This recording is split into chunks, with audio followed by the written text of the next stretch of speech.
Ya estamos acercándonos ahora al tercer domingo, así que bienvenidos para reflexionar sobre la palabra de este tercer domingo de Pascua, que consiste en la lectura de los discípulos de Emaús, pues muy conocidas por la mayoría, porque se trata de dos discípulos que abandonan y vuelven a Emaús.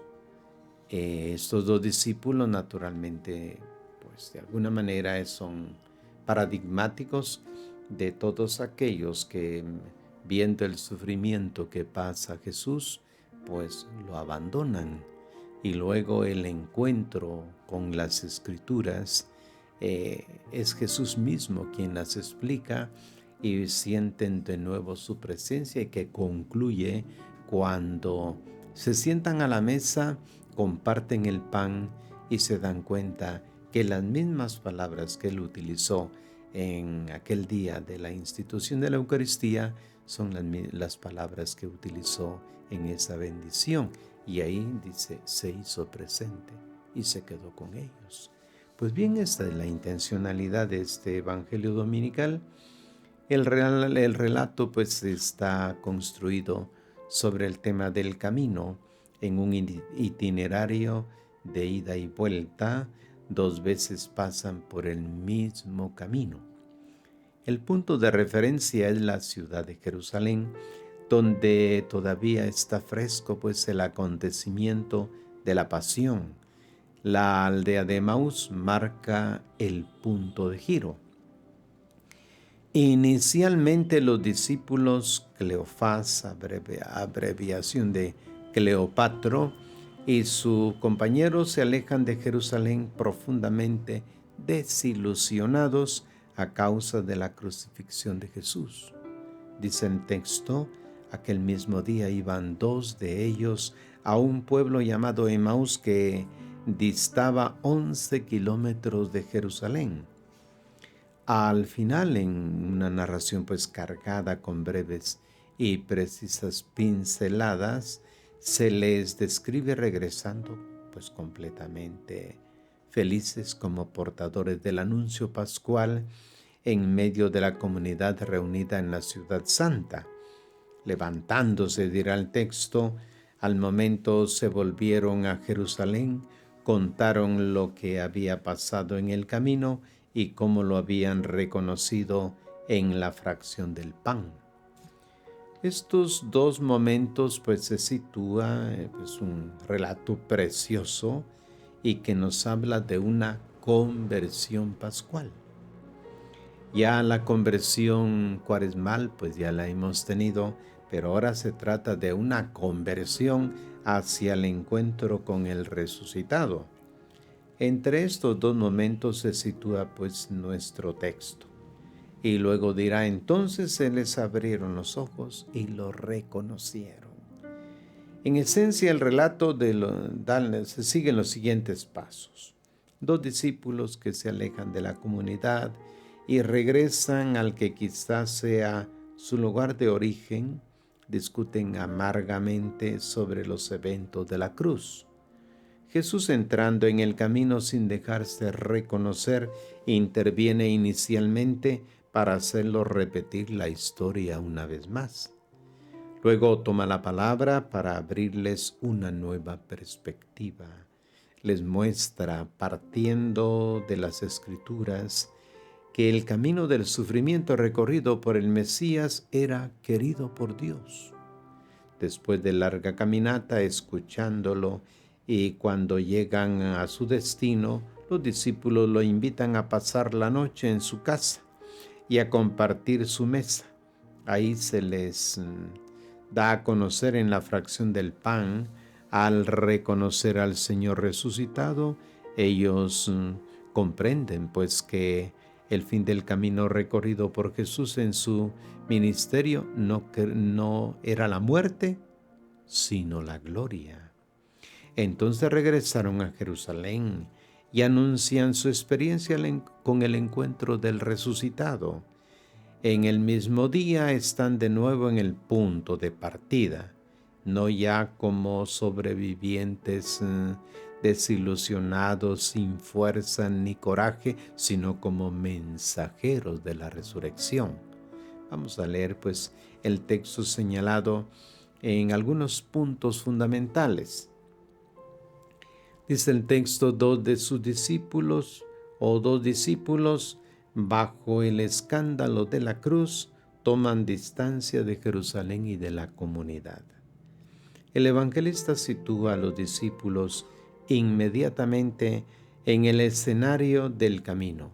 Iban a un pueblo llamado Emaús. La distancia no es excesiva, se encuentra pues en los alrededores de Jerusalén. 3 pequeños cuadros nos presentan lo sucedido en el viaje hasta Emaús. La primera imagen que vamos a contemplar es en el primer cuadro, una acalorada discusión entre los dos durante el viaje. La primera imagen que aparece es la de cómo a lo largo del camino los dos discípulos llevan como tema de conversación la suerte de Jesús. Dice, conversaban y discutían entre sí sobre todo lo que había pasado.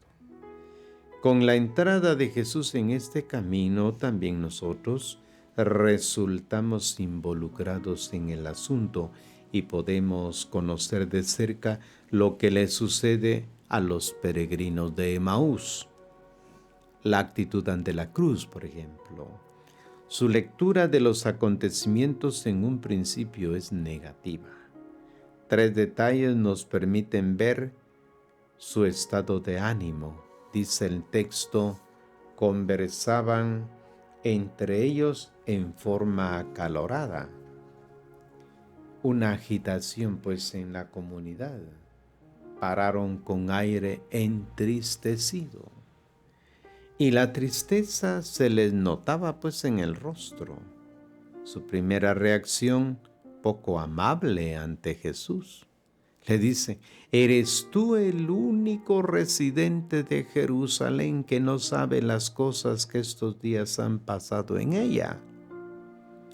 Es pues de vital importancia el asunto para ellos, que les parece extraño que haya alguno que aparentemente no lo sepa. Lo que reiterativamente hablan entre sí, se lo repetirán pues al viajero que se ha unido a ellos, siguiendo su mismo paso, pero sin revelar su identidad. La mirada todavía fija en una cruz que no logran de comprender, no les permite captar al resucitado. ¿Qué hay detrás de esa actitud? Ellos están viendo la cruz desde su lado oscuro. Están en la misma línea de la comunidad cuando escuchaba los anuncios de la pasión. Les estaba velado de modo que no lo comprendían, las palabras les quedaban ocultas. De hecho, ellos siguen viendo la pasión de Jesús desde su perspectiva, es decir, a partir de sus expectativas desilusionadas. Estos 2 discípulos se habían quedado en Jerusalén esperando hasta el 3er día después de la crucifixión. Al no suceder lo que esperaban, pierden toda esperanza y se van. Bueno, segundo cuadro, una lectura retrospectiva de los hechos. Todos, con todo esto, no consiguen sacarse de la cabeza lo que les ha pasado en los días anteriores.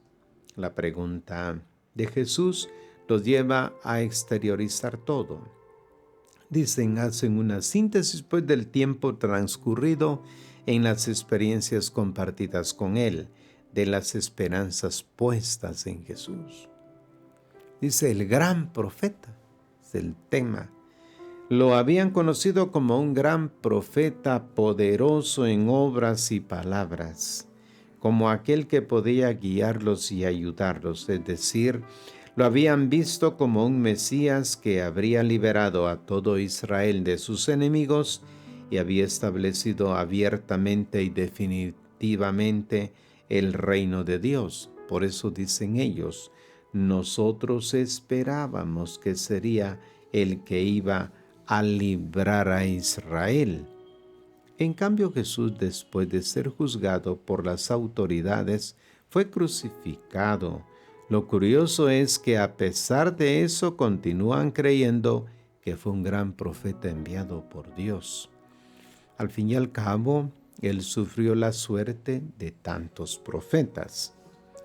Pero el asunto es más de fondo, y es que si se trata de reconocerlo como Mesías, al respecto ya no hay nada de qué hablar. Un hombre que ha sido crucificado y matado no puede ser el Mesías, ya ha muerto. De él no se puede esperar plenitud de vida por medio del poder de Dios. Los extraños eventos de la mañana, entonces comienzan ya a comentar lo que han oído. El anuncio de las mujeres trajeron de la tumba vacía y de la aparición de un ángel volvió a encenderles la esperanza. Él vivía, dice, pero esto no los ayuda a seguir adelante. Los discípulos que fueron a comprobar este mensaje encontraron la tumba vacía, pero ver a Jesús en persona fue imposible. En pocas palabras, esta mirada retrospectiva refiere la historia de una gran esperanza y de una desilusión aún mayor que se concentra en estos dos hechos. Primero, Jesús murió en una cruz y ya no es posible verlo en ninguna parte. La muerte de Jesús en la cruz y su aparente ausencia permanecen para siempre como piedra de escándalo. Los dos discípulos están convencidos de que Jesús no puede ser el Mesías y que deben esperar a otro. Pero hay que notarlo, todo su pensamiento y su conversión continúa concentrado en él. En un tercer cuadro, una nueva luz sobre la cruz presentada pues por Jesús. Ahora Jesús toma la palabra. Él les presenta su punto de vista apoyándose en la lectura de las Escrituras. Para ello, los sacude para que dejen de lado la dureza de corazón y se abran a la manera como Dios se revela generosamente en las Escrituras. Enseguida el resucitado en persona los introduce a la comprensión de su camino que ellos vieron terminar en la cruz. Les hace entender que la cruz hay que verla desde la lógica salvífica de Dios como está revelado en las Escrituras. Dice, empezando por Moisés y continuando por todos los profetas,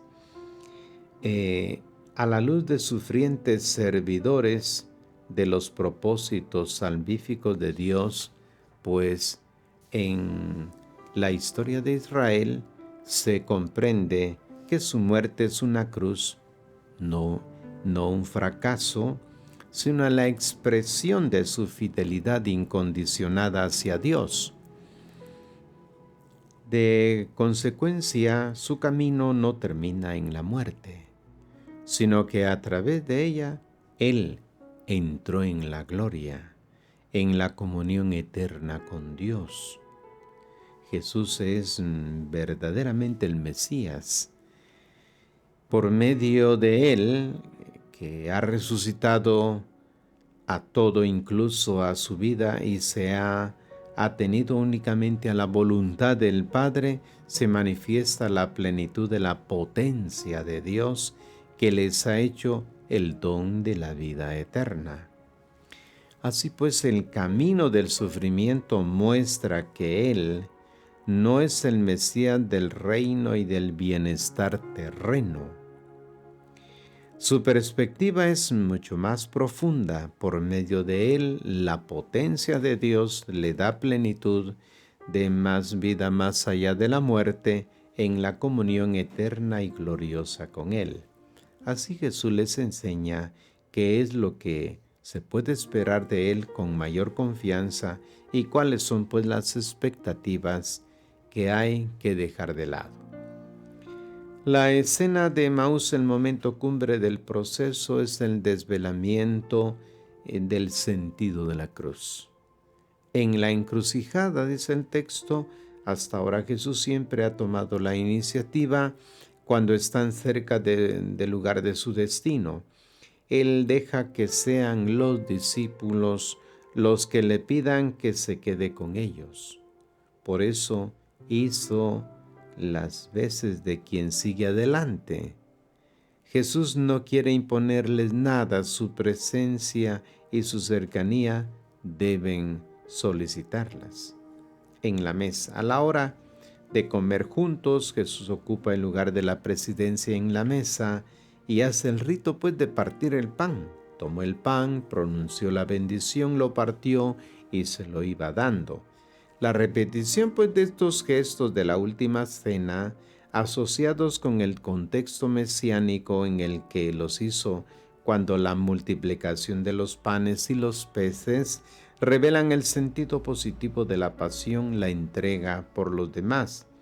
Entonces lo reconocen, entonces se les abrieron los ojos y lo reconocieron, pero él desaparece de su presencia porque ya logró su finalidad. Así pues los discípulos lo han visto personalmente y saben que está vivo. Saben que el resucitado les explicó su destino de sufrimiento y las Escrituras. Saben que su camino es querido por Dios y conduce a la vida. Saben que la cena los ha traído de nuevo a la comunión con Dios. Así que ahora una nueva conversación entre los dos discípulos. ¿Qué es lo que van a decir? ¿Acaso no nos ardía el corazón mientras Él nos explicaba las Escrituras? Así que van de regreso ahora. El gozoso anuncio del mensaje pascual es a ir al intercambio. Vuelven a Jerusalén, se encuentran con los discípulos. Estos discípulos también les comentan, también nosotros hemos tenido la experiencia de que Él se presentó en medio de nosotros y con el testimonio de los que habían dudado y que iban hacia Emaús, ahora vuelven a vivir en la comunidad con la gozosa experiencia del resucitado. Es pues lo que hacemos domingo a domingo. Quizás seamos como los discípulos de Emaús, que la tristeza a veces pues nos atrapa, mientras que la palabra viviente de Cristo nos hace renovar la esperanza y lo volvemos a descubrir en la fracción del pan. Y por eso la expresión es preciosa al final. Es verdad, el Señor ha resucitado y se ha aparecido a Simón.